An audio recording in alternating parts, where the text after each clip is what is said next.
The question came out of nowhere on a bright afternoon, soft and unsure, and it hit Armin Halim harder than any shout ever could. Two little twin girls stood near the corner table of the small roadside café, clutching each other's sleeves, their eyes fixed on the plate in front of him. They weren't begging for money or food. They were asking for something far more fragile. Permission. Company. Belonging. In that single moment, with sunlight spilling through dusty windows and the smell of fresh bread hanging in the air, Armin felt his chest tighten in a way it hadn't since the day his wife was buried. Their words cracked something open inside him, something he had kept sealed shut just to survive. If you believe in kindness, second chances, and quiet moments that change lives, take a second right now to like, comment, share, and subscribe to the channel Single Dad Diaries. Your support keeps stories like this alive and reminds the world that compassion still matters. Armin was a single father to a 6-year-old boy named Xavier, a child with a permanent crease of worry between his brows, learned too early from watching his father struggle. Daytime was Armin's battlefield.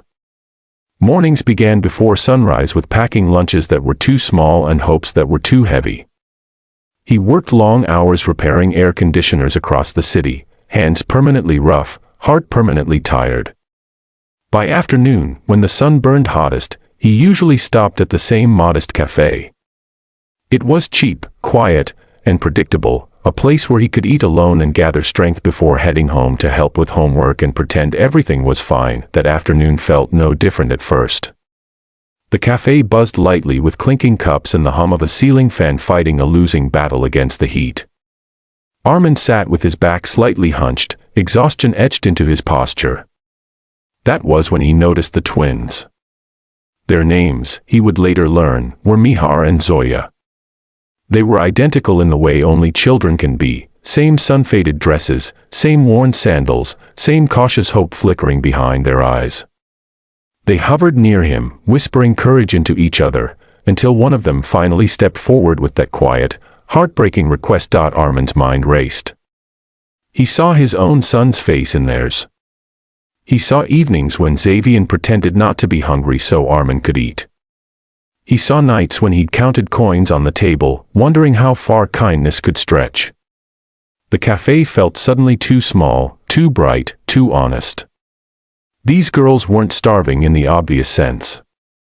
They were hungry for warmth, for a moment where they didn't feel invisible in a city that moved too fast to notice children without parents at their sides. He nodded before fear could talk him out of it. The girls slid into the chair across from him like they were afraid he might change his mind. Armin ordered extra food without thinking, the cost already calculated against tomorrow's needs.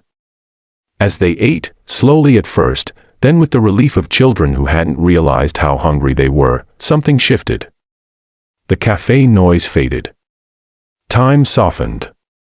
Armin watched them share bites with careful fairness, twin instincts tuned to survival and love. They didn't tell him their story outright, but pieces fell into place.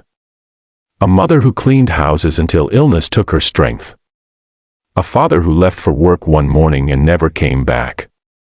A neighbor who watched them during the day but couldn't afford much. These were not dramatic tragedies screamed from rooftops. They were quiet losses, the kind that slip through cracks and settle into children's bones. Armin felt a familiar ache. He had promised himself never to get involved, never to open doors he couldn't keep open. Single fatherhood had taught him that hope was expensive. But watching Mihar wipe Zoya's mouth with the corner of her dress, he realized some costs were worth paying. When they finished eating, the girls smiled in a way that was both grateful and embarrassed, like they didn't want to owe him anything. Armin walked them outside, the sun now softer, shadows longer. He gave them the rest of his lunch wrapped carefully, pretending it was nothing. As they walked away, holding hands, he felt the weight of the day press back in, but something inside him was lighter. That evening, Armin told Xavier about the twins while they ate dinner together. His son listened quietly, eyes wide, absorbing the world through his father's honesty. Xavier asked if the girls were okay. Armin said he hoped so. That night, after Xavier fell asleep clutching his school bag, Armin lay awake staring at the ceiling, replaying the moment in the café. The question echoed again and again, not as a plea, but as a mirror held up to his own loneliness, days passed. Armin tried to forget, but life had other plans. He saw the twins again near the cafe a week later, sitting on the curb, sharing a piece of bread. This time, he didn't hesitate. He brought them food, then listened as they talked about school dreams and favorite colors. Slowly, cautiously, he became a small, steady part of their routine. He helped with homework in the afternoons, fixed a broken fan in their neighbor's apartment, and showed them how to laugh without checking the world first. Word spread quietly. A shopkeeper began saving leftovers. A teacher offered free tutoring. Kindness multiplied, not loudly, but faithfully. Armin realized he wasn't rescuing anyone. He was simply standing with them. And in doing so, he found parts of himself he thought were gone forever. Near the end of summer, as daylight stretched long and golden, the twins sat with Armin and Xavier in the same cafe. 4 plates this time. 4 glasses of water. No fear. Just family shaped by choice, not blood.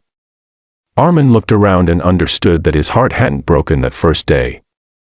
It had opened. If this story is touching your heart right now, please take a moment to like the video, share it with someone who believes in humanity, and let us know in the comments that stories like this matter. Before the ending, here's a special request for you. Comment the word kindness below if you believe small moments can change lives. As the sun dipped and the cafe lights flickered on, Armin felt something he hadn't felt in years.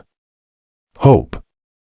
Not the loud kind that promises everything will be easy, but the quiet kind that shows up, sits down, and asks if it can stay.